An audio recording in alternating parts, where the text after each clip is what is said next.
ఏమిటా నన్ను చేసిన పని? అతను నీ ప్రాణాన్ని కాపాడితే దానికి వేరే విధంగా సాయం చేయండి, లేదా ఊరందరి ముందు అతనికి సన్మానం చేయండి. అంతే తప్ప నాకు చెప్పకుండా నా ఇష్టాయిష్టాలు తెలుసు కూడా ఆ ఇంటి అమ్మాయిని ఇంటి కోడలుగా తెస్తారా? ఏం చేయమంటావా? నువ్వు ఇలా ఎదురుస్తావని తెలియక బుద్ధి గడ్డి తిని నా మాటకి ఇంట్లో విలువ ఉందనుకుని అక్కడ మాట ఇచ్చాను. మీరిచ్చిన మాట మీకు సంబంధించింది కాదు, కానీ అది నా కొడుకు సంబంధించింది. మీ కొడుకేనండి, కానీ వాడికి ఓ మనసుంది. ఆ మనసుకు ఆశ ఉంది. ఆ ఆశను దెబ్బతీసే హక్కు పుట్టించిన ఆ దేవుడు కూడా లేదు. ఇంకొక మాట మాట్లాడే ఉంటే ఏం జరుగుతుందో నాకే తెలియదు. నేను ఆ అమ్మాయి మెళ్ళలో తాళి కట్టను. మీరిచ్చిన మాట కోసం నా మనసు చంపుకోలేను, మీ పరువు ప్రతిష్టల కోసం నా జీవితాన్ని నాశనం చేసుకోలేను. అంతే.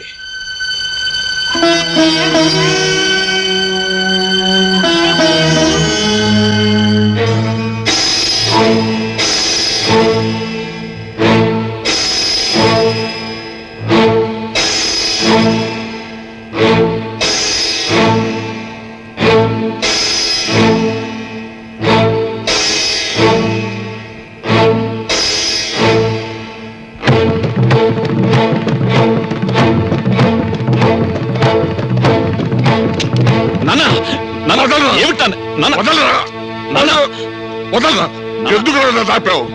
ఎందుకురా? ఏమిటండి సాహు తప్ప మీ ఇద్దరు నాకేం మిగిల్చారే? ఇన్నాళ్ళు ఈ పోష ఎవరికైనా మాటిస్తే తాను నష్టపోయాడు తప్ప ఇచ్చిన మాట నెరవేర్చి తినాడు. నీకు తెలిసే మాట తప్పడం అనేది ఈ ధనికుల వంశంలో లేదని. నా మాట చెల్లదని తెలిసాక ఇక నా మొఖం ఈ ఊరుకు చూపించలేదు. అలాగని నిన్ను బాధ పెట్టి నీ ఇష్టానికి వ్యతిరేకంగా ఈ పెళ్లి చేయలేదురా. ఈ పరిస్థితుల్లో నాకు చావు తప్ప వేరే మార్గం లేదురా, వేరే మార్గం లేదు. నాన్న, నీ పరువు కోసం మాటిచ్చావు. నీ పంతం కోసం అమ్మ ఐదోతనాన్ని, నీ జీవితాన్ని నా కళ్ళ ముందే బలి చేసుకోబోయావు. నిన్ను పోగొట్టుకుని వేరే పెళ్లి చేసుకుని నేను మాత్రం సుఖంగా ఉంటానా? ఇంట్లో లెటర్ని పెట్టుకుని ఇలా పొలాల్లోకి కుంటుకుంటూ నువ్వు వెనక చెంబు పట్టుకుని నేను తిరగటం నీకు రిస్క్, నాకు చాలా అసహ్యంగా ఉంది నాన్న. ఆపుదావా? ఆ ముందు తాటి తోపులో ఎవరైనా ఉన్నారేమో చూడు. ఎవరు లేరే. చెంబిటి కాలు కాలు నాన్న. ఉడుకు తడికా ఇట్లా నీకు రహస్యం చెప్తా.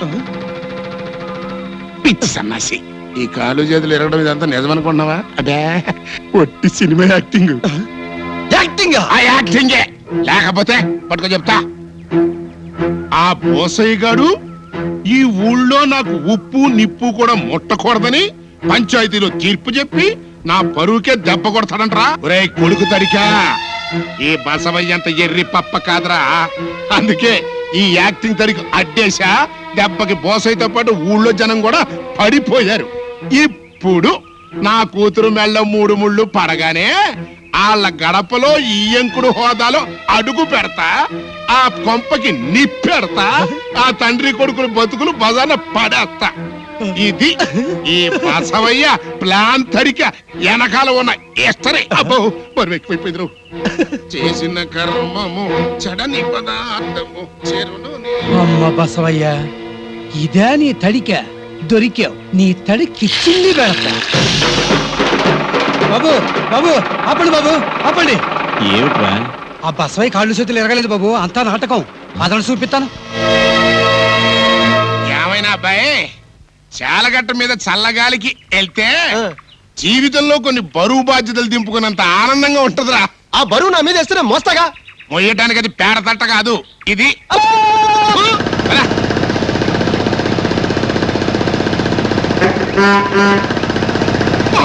తప్పుకో మావా, తప్పుకో తప్పుకో, బ్రేకులు లేవు.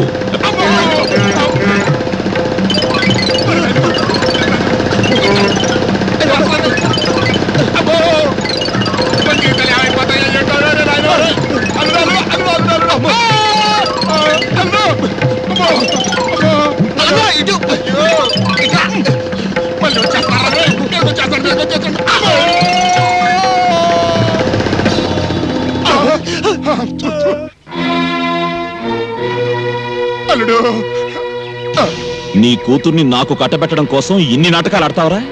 చెప్తాను పద.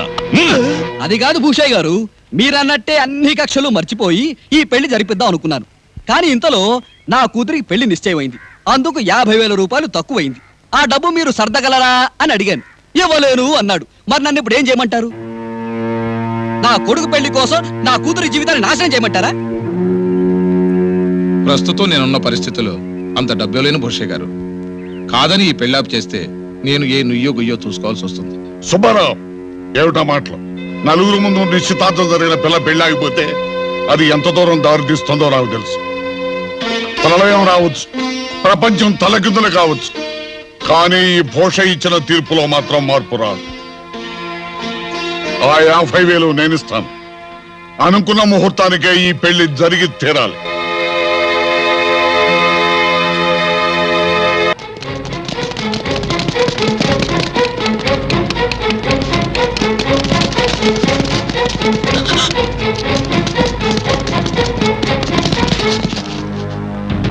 ఇదిరా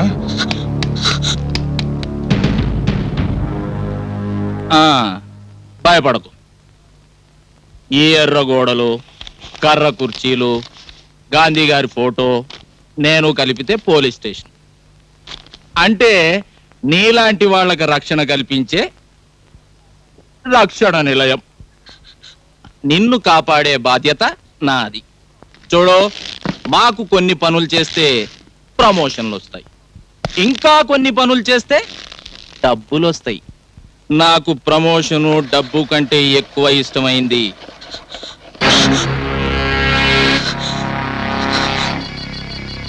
ఏం పర్లా. చూడు, నీలాంటి దానికి నాలాంటి వాడి తోడు చాలా అవసరం. నీకు నెలకి 1000 రూపాయల అద్దెలో ఒక ఫ్లాట్ తీసిస్తా. నెలకు 2,000 రూపాయలు ఇస్తా. నేను సర్వీసులో ఉన్నంతకాలం నిన్ను పర్మనెంట్ గా ఉంచుకుంటా.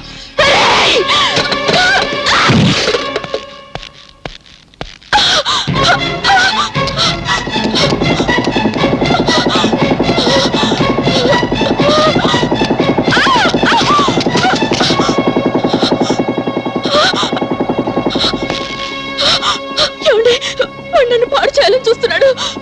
దయచేసి నన్ను కాపాడండి. ఏందే ఆ లుక్ ఏంటి?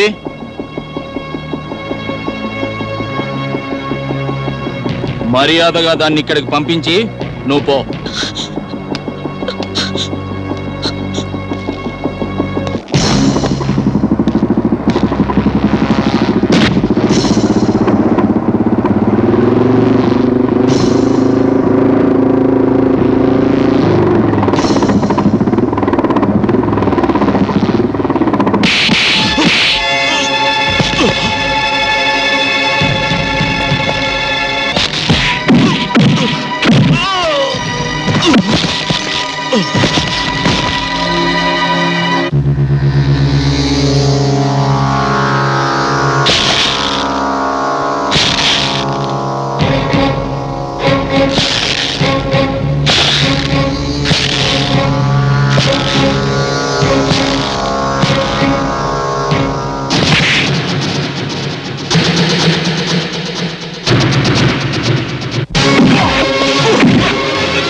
నా పేరు శేషగిరి.